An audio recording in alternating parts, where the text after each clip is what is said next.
Alhamdulillah Rabbil Alamin. Wabihi nasta'inu ala umuri dunya waddin. Wassalatu wassalamu ala sayyidil mursalin wa ala alihi wa ashabihi ajma'in. Asyhadu an la ilaha illallah wahdahu la syarika lah wa asyhadu anna Muhammadan abduhu wa rasuluh.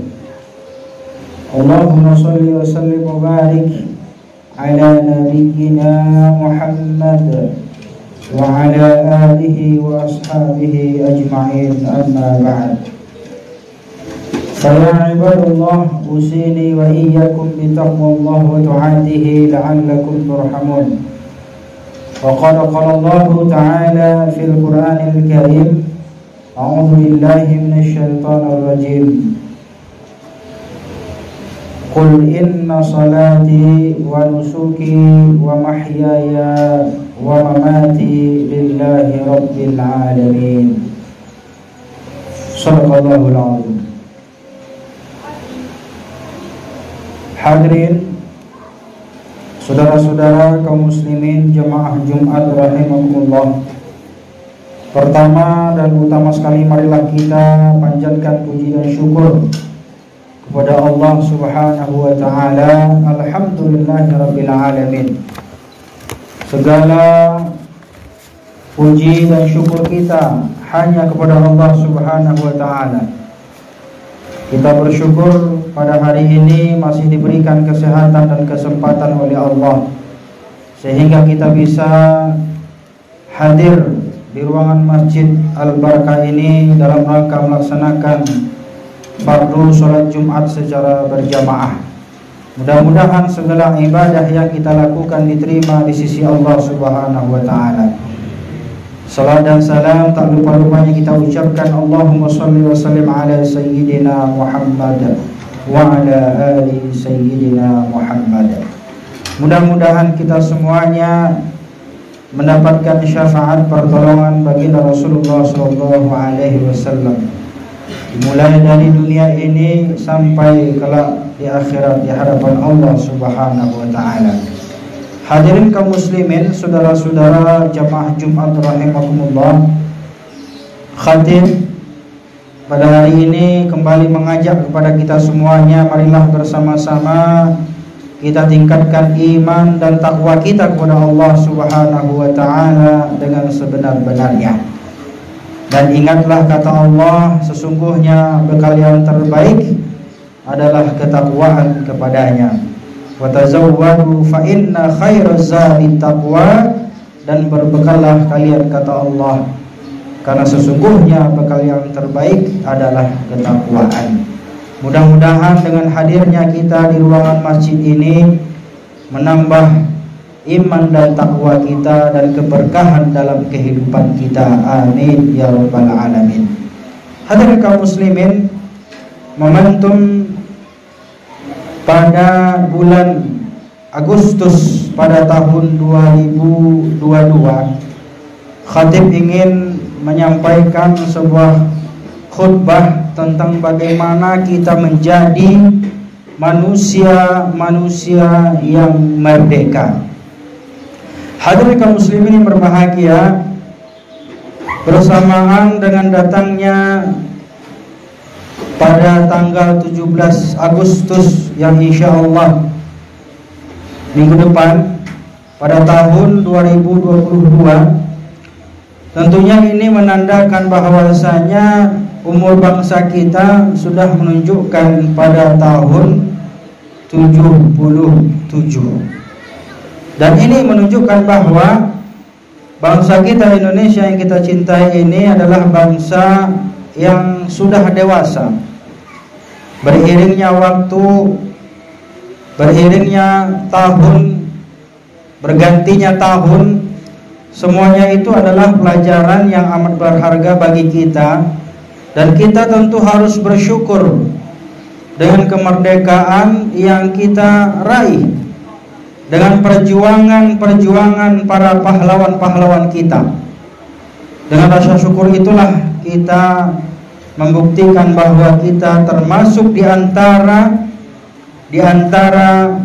rakyat, di antara bangsa yang bersyukur atas nikmat dan karunia kemerdekaan berkah dari Allah Subhanahu wa taala. Hadirin berbahagia, apakah kita sebenarnya sudah merdeka? Ini mungkin barangkali pertanyaan yang mesti kita tanyakan kepada diri kita. Apakah kita sudah merdeka? Mungkin secara tekstualis dan normatif kita melihat bahwa kita sudah merdeka. Saat ini bangsa kita sudah merdeka. Tetapi kita lihat dari secara aplikatif, secara praktek dan fakta bahwasanya manusia saat ini masih terjajah dengan berbagai macam ujian kebangsaan, ekonomi, sosial, politik, budaya, dan bahkan kita dijajah dengan akidah, dengan ibadah yang sekarang ini semakin hari semakin merajalela. Kita lihat bagaimana tidak, saudara-saudara berbahagia, kita terjajah dengan akidah kita dan ibadah kita, akhlak kita, sosial kita, ekonomi kita. Di mana-mana sekarang ini banyak sekali problem-problem yang kita hadapi di dalam bangsa kita, yang toh kita sudah tahu bahwa bangsa kita ini sudah merdeka semenjak 77 tahun yang lalu. Maka oleh karena itu ulama mendefinisikan bahwa kemerdekaan itu al-istiqlal, kemerdekaan al-hurru, at-taharraru wal khalas minal qaidi was saytarah al-ajnabiyyah.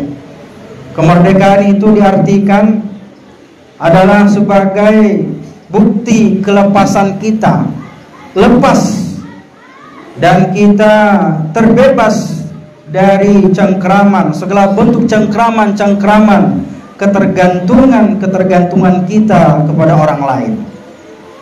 Maka oleh karena itu hadirin berbahagia, para ulama menjelaskan kepada kita ada 3 hal bentuk kemerdekaan yang mesti kita raih secara individu.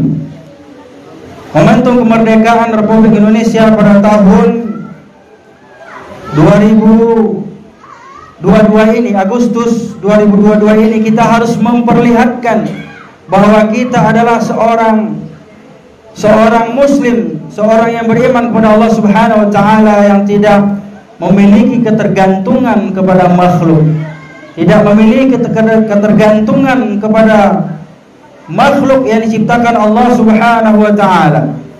Sebagaimana yang dikatakan oleh Rib'i bin Amir, beliau berkata, qala nahnu qaumun ibta'asanallahu linukhrijal ibadi minal ibad min ibadatil ibad ila ibadillahi rabbil ibad. Sebagaimana kata beliau Rib'i bin Amir, kita adalah kaum, kita ini adalah umat Islam, kita ini adalah bangsa yang kuat, dibangkitkan oleh Allah Subhanahu wa taala, diberikan kekuasaan oleh Allah Subhanahu wa taala, diberikan kemerdekaan oleh Allah Subhanahu wa taala. Linukhrijal ibadi min ibadatil ibad, yaitu adalah kita ini adalah sebagai manusia yang kuat, yang kokoh, bangsa yang kuat, bangsa yang kokoh. Bertujuan adalah untuk mengeluarkan, membebaskan manusia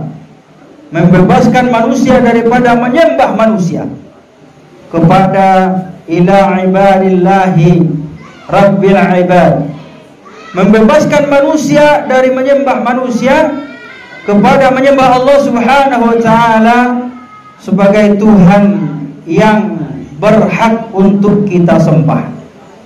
Inilah definisi Rib'i bin Amir, mengatakan bahwasanya kita ini adalah suatu bangsa yang kuat, suatu umat yang kuat.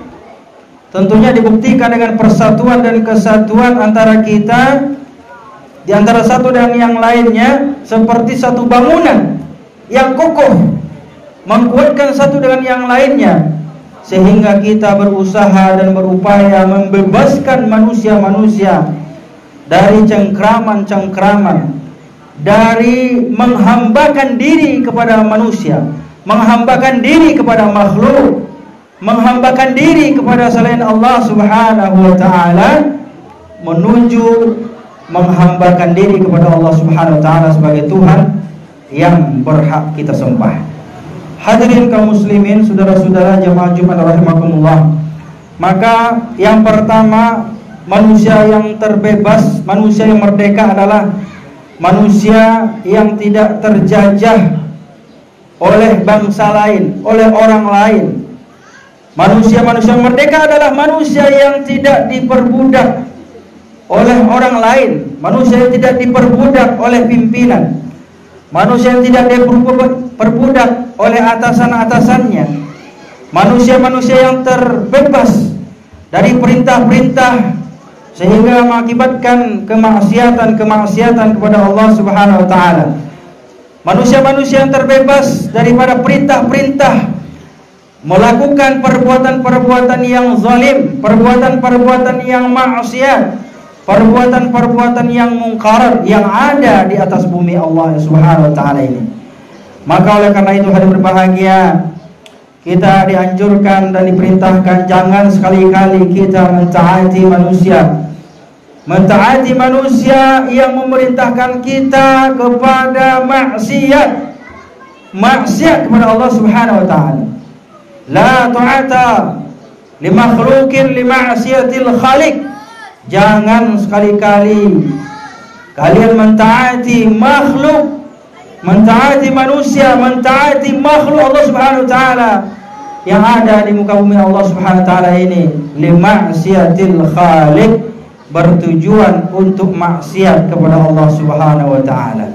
Inilah kemerdekaan yang pertama, kita terbebas daripada cengkraman-cengkraman orang-orang yang ingin memperdayai kita, orang-orang yang ingin menjajah kita, menjajah diri kita, menjajah kebebasan kita. Maka oleh karena itu hadirin berbahagia, marilah kita senantiasa menjaga kemerdekaan yang telah dikaruniakan oleh Allah Subhanahu wa taala kepada kita. Kita merdeka dari kebodohan, kita merdeka dari penjajahan-penjajahan. Bahkan ini telah dimulai dari zaman jahiliyah, dan kita telah berhasil dan telah membuktikan bahwa kita adalah umat Islam yang berjaya mempersatukan manusia di seluruh dunia ini. Bahkan bangsa, sukunya, agamanya, semuanya bersatu. Kenapa? Karena Islam mengajarkan bahwasanya kita memiliki, yaitu cinta kepada sesama manusia. Hadirin kaum muslimin, oleh karena itu Allah Subhanahu wa taala mengatakan bahwasanya kita mestilah berpegang teguh kepada agama Allah Subhanahu wa taala, dan kita menjadikan Allah Subhanahu wa taala sebagai pelindung kita. Allahu waliyul ladzina amanu yukhrijuhum minadh dhulumati ilan nur. Allah Subhanahu wa taala bagi orang-orang yang beriman adalah sebagai wali, yaitu pelindungnya, agar kita tidak terjajah oleh bangsa lain, tidak terjajah oleh budaya asing, tidak terjajah oleh orang lain. Maka kita berlindung kepada Allah Subhanahu wa taala, karena sesungguhnya Allah Subhanahu wa taala lah yang akan melindungi kita. Yukhrijuhum minadh dhulumati ilan nur, mengeluarkan kita az-zulumat, dari kegelapan, dari kebodohan, mengeluarkan kita dari zaman jahiliyah menuju zaman Islamiyah, yaitu an-nur, cahaya Islam. Cahaya Islam yang sekarang ini yang dikaruniakan Allah kepada kita. Maka Islam kita jaga pada hari ini, pada saat ini, di detik ini. Jangan sampai kita melepaskan Islam dari diri kita, dari hati kita, dari pikiran kita. Karena sesungguhnya Allah Subhanahu wa taala akan memelihara kita selama kita berpegang teguh kepada ajaran Islam. Yang kedua adalah kemerdekaan yang harus kita raih adalah kemerdekaan dari penghambaan kepada makhluk-makhluk yang gaib, yaitu diantaranya adalah penghambaan terhadap meminta-minta kepada jin melalui perdukunan. Nauzubillah. Kita lihat saat sekarang ini kerapuhan akidah, kerapuhan ibadah yang dilakukan oleh umat Islam, sehingga banyak di antara kita muslim, kita percaya kepada Allah, tapi juga ternyata kita percaya kepada praktek-praktek perdukunan, praktek-praktek perdukunan yang itu jelas-jelas merusak daripada akidah kita, merusak daripada ibadah kita. Bagaimana tidak hadir berbahagia, apalagi kalau kita kenal dukun tersebut adalah dukun penipu, memanipulasi dan segala macamnya, mengambil keuntungan-keuntungan dari umat Islam, memperjualbelikan ayat-ayat Allah Subhanahu wa taala. Maka inilah yang harus kita perangi, dan inilah yang harus kita merdekakan diri kita. Jangan sampai kita orang Islam yang mulia, dipandang mulia oleh Allah Subhanahu wa taala, tapi kita percaya dan mengimani praktek-praktek perdukunan, dan itu adalah bagian daripada praktek-praktek kesyirikan kepada Allah Subhanahu wa taala. Wa annahu kana rijalun minal insi ya'uduna birijalin minal jinni fazaduhum rahaqa. Ada beberapa manusia yang mereka itu meminta perlindungan kepada selain Allah. Mereka meminta perlindungan kepada syaitan, meminta perlindungan kepada jin melalui praktek-praktek perdukunan. Maka sesungguhnya bukan kebenaran, bukan solusi yang mereka dapatkan, tetapi sesungguhnya mereka mendapatkan kesesatan yang paling dalam. Mereka akan mendapatkan dosa dari Allah Subhanahu wa taala atas maksiat-maksiat yang mereka kerjakan. Nauzubillah. Hadirin kaum muslimin, yang terakhir yaitu adalah bahwasanya kita harus meraih kemerdekaan, yaitu kemerdekaan daripada diperbudak oleh harta benda kekayaan yang kita miliki, pekerjaan, profesi, pangkat jabatan yang kita miliki, kekuasaan yang kita miliki. Jangan sampai kita diperdaya, jangan sampai kita diperbudak oleh harta kekayaan yang kita miliki. Hadirin berbahagia, la tattakhidud day'atu fatarghabu fid dunya. Jangan sampai, kata Nabi, engkau dilalaikan. Jangan sampai harta melalaikanmu, jangan sampai harta, pekerjaan, jabatan, profesi menyibukkanmu sehingga kamu mengumpulkan harta. Fatarghabu fid dunya, engkau mencintai dunia, engkau mencintai harta, jabatan, kekayaan, sehingga engkau menghalalkan berbagai macam cara untuk menggapainya. Nauzubillah. Betapa tidak, hadirin berbahagia, banyak kasus-kasus yang terjadi, banyak kejadian-kejadian yang terjadi, harta benda, kekuasaan dan segala macamnya. Demi meraih itu semua, bahkan manusia rela menghabisi nyawa seseorang. Nauzubillah, summa nauzubillah min dzalik. Inilah, hadirin berbahagia, yang ketiga, kita harus meraih kemerdekaan dari hawa nafsu, kecintaan kita terhadap dunia, kecintaan kita terhadap pangkat jabatan dan kekuasaan. Karena sesungguhnya itu adalah merupakan perbuatan-perbuatan yang dimurka oleh Allah Subhanahu wa taala. Malapetaka pasti akan datang. Bukan hanya sekedar malapetaka yang akan diperoleh di dunia ini, melainkan juga malapetaka yang pasti akan didapatkan di hadapan Allah Subhanahu wa taala. Hadirin kaum muslimin, demikian khutbah kita pada hari ini. Mudah-mudahan 3 hal ini kita dapat ambil iktibar dan pelajaran. Kita harus memerdekakan diri dari menghambakan diri kepada manusia. Jangan kita sekali-kali merendahkan diri kita kepada manusia karena dia punya jabatan, karena dia punya pangkat, karena dia punya harta. Karena sesungguhnya itu adalah perbuatan yang terhina di sisi Allah Subhanahu wa taala. Yang kedua adalah mari kita melepaskan diri. Jangan sampai kita terjajah, jangan sampai kita menghambakan diri kepada jin, praktek-praktek perdukunan, kesyirikan-kesyirikan yang terjadi. Karena sesungguhnya itu adalah salah satu di antara perusak keimanan kita kepada Allah Subhanahu wa taala. Dan terakhir adalah kita harus terbebas. Kita harus terbebas dari dijajahnya kita daripada harta benda dan kekuasaan kita, daripada kecintaan kita terhadap hawa nafsu, terhadap harta dan hawa nafsu dan segala macamnya. Karena itu sesungguhnya adalah akan mendatangkan malapetaka kepada kita, baik malapetaka di dunia maupun malapetaka di hadapan Allah Subhanahu wa taala.